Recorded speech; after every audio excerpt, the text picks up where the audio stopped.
ਵੱਡੀ ਖਬਰ ਸਾਹਮਣੇ ਆ ਰਹੀ ਹੈ। ਪੰਜਾਬ ਦੇ ਵਿੱਚ ਸਰਕਾਰੀ ਦਫ਼ਤਰਾਂ ਦੇ ਜੋ ਸਮੇਂ ਦੇ ਵਿੱਚ ਤਬਦੀਲੀ ਕਰ ਦਿੱਤੀ ਗਈ ਹੈ। ਸਮਾਂ ਬਦਲਿਆ ਗਿਆ ਹੈ। ਜੀ ਹਾਂ, ਹੁਣ ਜੋ ਸਰਕਾਰੀ ਦਫ਼ਤਰ ਨੇ ਸਵੇਰੇ 7:30 ਵਜੇ ਖੁੱਲਿਆ ਕਰਨਗੇ ਤੇ ਦੁਪਹਿਰੇ 2 ਵਜੇ ਬੰਦ ਹੋ ਜਾਇਆ ਕਰਨਗੇ। ਜੀ ਹਾਂ, ਮੁੱਖ ਮੰਤਰੀ ਭਗਵੰਤ ਮਾਨ ਦੇ ਵੱਲੋਂ ਲਾਈਵ ਹੋ ਕੇ ਜੋ ਵੱਡਾ ਐਲਾਨ ਹੈ ਕੀਤਾ ਗਿਆ। ਸੋ ਪਹਿਲੀ ਵਾਰ ਅਜਿਹਾ ਹੋਇਆ ਹੈ क्योंकि जो सरकारी दफ्तर होंदे ने 9 वजे खुलते हैं, शाम ਨੂੰ 5 वजे बंद होंदे ने। सो हुण वड्डी खबर सामने आ रही है। पंजाब दे सरकारी दफ्तरां दे समय दे विच तब्दीली कर दित्ती गई है।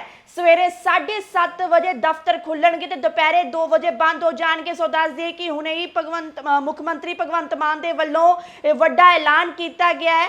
लाइव हो उन्होंने पूरी जो जानकारी है वो दित्ती हुई है। सो तुसीं भी हुण अपने काम है जो सवेरे सार जाके कट सकते हो। सो ये भी दस दिए कि मुख मंत्री भगवंत मान का यह भी कहना है कि ये जो फैसला लिया गया इन्ना वड्डा फैसला, क्योंकि अपने आप दे विच ही बहुत वड्डा फैसला है। उन्हों का कहना है कि PSPCL दे नाल भी गलबात की गई सी, सरकारी मुलाजमां दे नाल भी गलबात की गई सी। लोगों की राय लैन तो बाद ही जो फैसला लिया गया है। सो गर्मियों नूं वेखदे आ ये जो फैसला लिया गया है, क्योंकि उन्होंने कहना है कि मुलाजमां का कहना है कि सवेरे जेकर 7:30 बजे ड्यूटी ते आणगे ते दोपहर नूं 2 वजे टाइम दे अपने घर जा सकते हैं ते अपने परिवार के नाल भी समय जो बिता सकते हैं। सो ये भी दस दी कि PSPCL ने भी अपने जो सुझाव इस बारे दिते सी, क्योंकि लोड जो होंदा है सवेरे 9 बजे तो लैके शाम के 5 बजे तक सरकारी दफ्तर चाहे पखियां दा होवे, एसियां दा होवे, चाहे फिर लाइटां दा होवे, बहुत ज़्यादा होंदा है। सो इस नूं लैके भी जिवें कि सवेरे 7:30 बजे तो लैके दोपहर के 2 बजे तक दफ्तर खुले होणगे तां लोड भी उस हिसाब के नाल ही पवेगा। सो दस दिए कि वड्डी खबर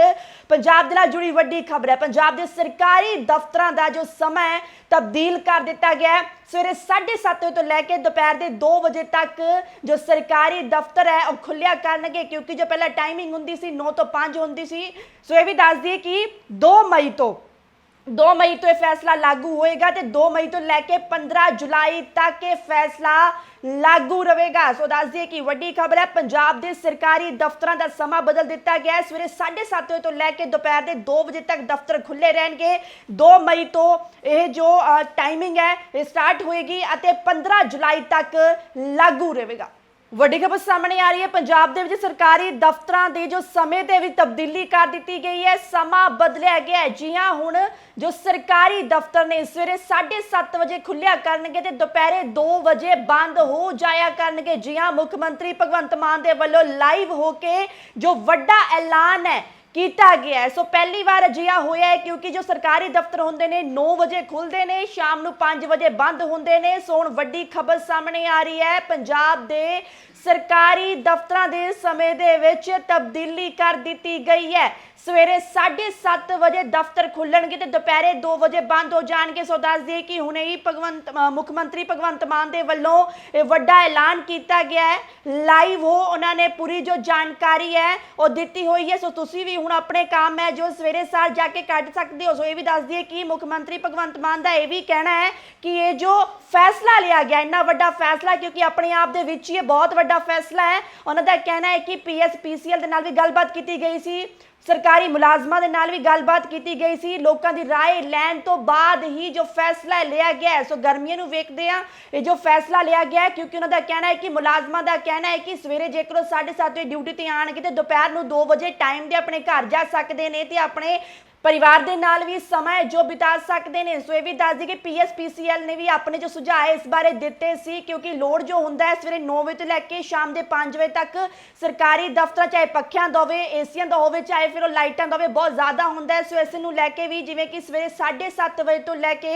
दोपहर के 2 बजे तक दफ्तर खुले होणगे तां लोड भी उस हिसाब के नाल ही पवेगा। सो दस दिए कि वड्डी खबर पंजाब दे नाल जुड़ी वड्डी खबर है। पंजाब के सरकारी दफ्तरां दा जो समय तब्दील कर दिता गया है। सवेरे 7:30 बजे तो लैके दोपहर के 2 बजे तक जो सरकारी दफ्तर है वह खुलिया करनगे, क्योंकि जो पहला टाइमिंग होंदी सी 9 तो 5 होंदी सी।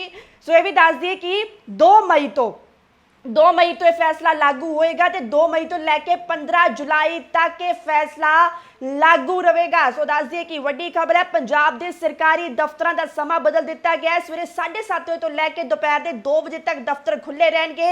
2 मई तो यह जो टाइमिंग है स्टार्ट होएगी और 15 जुलाई तक लागू रहेगा। ਵੱਡੀ ਖਬਰ ਸਾਹਮਣੇ ਆ ਰਹੀ ਹੈ। ਪੰਜਾਬ ਦੇ ਵਿੱਚ ਸਰਕਾਰੀ ਦਫ਼ਤਰਾਂ ਦੇ ਜੋ ਸਮੇਂ ਦੇ ਵਿੱਚ ਤਬਦੀਲੀ ਕਰ ਦਿੱਤੀ ਗਈ ਹੈ, ਸਮਾਂ ਬਦਲਿਆ ਗਿਆ ਹੈ। ਜੀ ਹਾਂ, ਹੁਣ ਜੋ ਸਰਕਾਰੀ ਦਫ਼ਤਰ ਨੇ ਸਵੇਰੇ 7:30 ਵਜੇ ਖੁੱਲਿਆ ਕਰਨਗੇ ਤੇ ਦੁਪਹਿਰੇ 2 ਵਜੇ ਬੰਦ ਹੋ ਜਾਇਆ ਕਰਨਗੇ। ਜੀ ਹਾਂ, ਮੁੱਖ ਮੰਤਰੀ ਭਗਵੰਤ ਮਾਨ ਦੇ ਵੱਲੋਂ ਲਾਈਵ ਹੋ ਕੇ ਜੋ ਵੱਡਾ ਐਲਾਨ ਹੈ ਕੀਤਾ ਗਿਆ ਹੈ। ਸੋ ਪਹਿਲੀ ਵਾਰ ਅਜਿਹਾ ਹੋਇਆ ਹੈ ਕਿਉਂਕਿ ਜੋ ਸਰਕਾਰੀ ਦਫ਼ਤਰ ਹੁੰਦੇ ਨੇ 9 ਵਜੇ ਖੁੱਲਦੇ ਨੇ, ਸ਼ਾਮ ਨੂੰ 5 ਵਜੇ ਬੰਦ ਹੁੰਦੇ ਨੇ। ਸੋ ਹੁਣ ਵੱਡੀ ਖਬਰ ਸਾਹਮਣੇ ਆ ਰਹੀ ਹੈ, ਪੰਜਾਬ ਦੇ ਸਰਕਾਰੀ ਦਫ਼ਤਰਾਂ ਦੇ ਸਮੇਂ ਦੇ ਵਿੱਚ ਤਬਦੀਲੀ ਕਰ ਦਿੱਤੀ ਗਈ ਹੈ। ਸਵੇਰੇ 7:30 ਵਜੇ ਦਫ਼ਤਰ ਖੁੱਲਣਗੇ ਤੇ ਦੁਪਹਿਰੇ 2 ਵਜੇ ਬੰਦ ਹੋ ਜਾਣਗੇ। ਸੋ ਦੱਸ ਦਈਏ ਕਿ ਹੁਣੇ ਹੀ ਮੁੱਖ ਮੰਤਰੀ ਭਗਵੰਤ ਮਾਨ ਦੇ ਵੱਲੋਂ ਇਹ ਵੱਡਾ ਐਲਾਨ ਕੀਤਾ ਗਿਆ ਹੈ। ਲਾਈਵ ਹੋ ਉਹਨਾਂ ਨੇ ਪੂਰੀ ਜੋ ਜਾਣਕਾਰੀ ਹੈ ਉਹ ਦਿੱਤੀ ਹੋਈ ਹੈ। ਸੋ ਤੁਸੀਂ ਵੀ ਹੁਣ ਆਪਣੇ ਕੰਮ ਹੈ ਜੋ ਸਵੇਰੇ ਸਾਰ ਜਾ ਕੇ ਕੱਢ ਸਕਦੇ ਹੋ। ਸੋ ਇਹ ਵੀ ਦੱਸ ਦਈਏ ਕਿ ਮੁੱਖ ਮੰਤਰੀ ਭਗਵੰਤ ਮਾਨ ਦਾ ਇਹ ਵੀ ਕਹਿਣਾ ਹੈ ਕਿ ਇਹ ਜੋ ਫੈਸਲਾ ਲਿਆ ਗਿਆ, ਇੰਨਾ ਵੱਡਾ ਫੈਸਲਾ, ਕਿਉਂਕਿ ਆਪਣੇ ਆਪ ਦੇ ਵਿੱਚ ਹੀ ਇਹ ਬਹੁਤ ਵੱਡਾ ਫੈਸਲਾ ਹੈ। ਉਹਨਾਂ ਦਾ ਕਹਿਣਾ ਹੈ ਕਿ PSPCL ਦੇ ਨਾਲ ਵੀ ਗੱਲਬਾਤ ਕੀਤੀ ਗਈ ਸੀ, ਸਰਕਾਰੀ ਮੁਲਾਜ਼ਮਾਂ ਦੇ ਨਾਲ ਵੀ ਗੱਲਬਾਤ ਕੀਤੀ ਗਈ ਸੀ। ਲੋਕਾਂ ਦੀ ਰਾਏ ਲੈਣ ਤੋਂ ਬਾਅਦ ਹੀ ਜੋ ਫੈਸਲਾ ਲਿਆ ਗਿਆ। ਸੋ ਗਰਮੀਆਂ ਨੂੰ ਵੇਖਦੇ ਆ ਇਹ ਜੋ ਫੈਸਲਾ ਲਿਆ ਗਿਆ, ਕਿਉਂਕਿ ਉਹਨਾਂ ਦਾ ਕਹਿਣਾ ਹੈ ਕਿ ਮੁਲਾਜ਼ਮਾਂ ਦਾ ਕਹਿਣਾ ਹੈ ਕਿ ਸਵੇਰੇ ਜੇਕਰ ਉਹ 7:30 ਵਜੇ ਡਿਊਟੀ ਤੇ ਆਣਗੇ ਤੇ ਦੁਪਹਿਰ ਨੂੰ 2 ਵਜੇ ਟਾਈਮ ਦੇ ਆਪਣੇ ਘਰ ਜਾ ਸਕਦੇ ਨੇ ਤੇ ਆਪਣੇ परिवार के नाल भी समय जो बिता सकते हैं। सो ये भी दस दी कि PSPCL ने भी अपने जो सुझाव इस बारे दिते सी, क्योंकि लोड जो होंदा है सवेरे 9 बजे तो लैके शाम के 5 बजे तक सरकारी दफ्तर चाहे पखियां दा होवे, एसियां दा होवे, चाहे फिर लाइटां दा होवे, बहुत ज़्यादा होंदा है। सो इस नूं लैके भी जिवें कि सवेरे 7:30 बजे तो लैके दोपहर के 2 बजे तक दफ्तर खुले होणगे तो लोड भी उस हिसाब के नाल ही पवेगा। सो दस दिए कि वड्डी खबर पंजाब दे नाल जुड़ी वड्डी खबर है। पंजाब के सरकारी दफ्तरां दा जो समय तब्दील कर दिता गया है। सवेरे 7:30 बजे तो लैके दोपहर के 2 बजे तक जो सरकारी दफ्तर है वह खुलिया करनगे, क्योंकि जो पहला टाइमिंग होंदी सी 9 तो 5 होंदी सी। सो ये भी दस दिए कि 2 मई तो यह फैसला लागू होएगा तो 2 मई तो लैके 15 जुलाई तक यह फैसला लागू रहेगा। सो दस दिए कि वड्डी खबर है, पंजाब के सरकारी दफ्तरों का समा बदल दिता गया है। सवेरे 7:30 बजे तो लैके दोपहर के 2 बजे तक दफ्तर खुले रहेंगे। 2 मई तो यह जो टाइमिंग है स्टार्ट होएगी और 15 जुलाई तक लागू रहेगा।